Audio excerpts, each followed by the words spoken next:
पाकिस्तान की इजलिया की तारीख में काजी फाइजल से जो है मतलब जो है घटिया किरदार नहीं मिल सकता। मैं तो साफ कहने को तैयार हूँ, मैं तो रेफरेंस भी दिया था। 6 जजों ने जो लेटर लिखा था उसके ऊपर आप अंदाजा करें कि उसने कहा मेरे होते तो कुछ नहीं होता, फिर उसके होते हो भी गया। वो जो सरगोदे वाला वाक्य हुआ था, फिर भी चुप रहा, वो अभी भी पेंडिंग पड़ा हुआ है। जजों को ये फिक्र पड़ गई है कि अगर जरा सा चूं चां किया तो कल को यही ऑर्डर हमारे ऊपर भी लग जाएगा।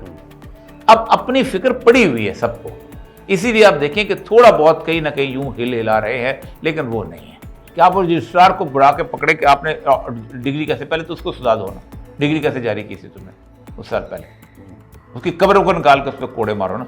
यानी कमाल की बात है, 40 साल बाद इस मुल्क के अंदर ये होता है कि यानी झूठा आदमी आके आता है, गवाही देता है कि मैंने तोशे खाने का उसके इधर उधर कर, उसको बड़ी पकड़ते कि तुमने किया कैसे इमरान खान के कहने पे, वो झूठ के सबूत आपके पास नहीं है।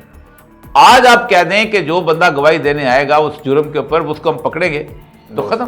जो बिल्डिंग थी ना पूरी हमारी अखलाक की, अकदार की, रिवायात की, हमारी इज्जत की, तौकीर की, इंसाफ की, वो धड़ाम से गिरी, जैसे 9/11 गिरता है वैसे गिरी। अब समझ नहीं आती कि उसको दोबारा मरम्मत कैसे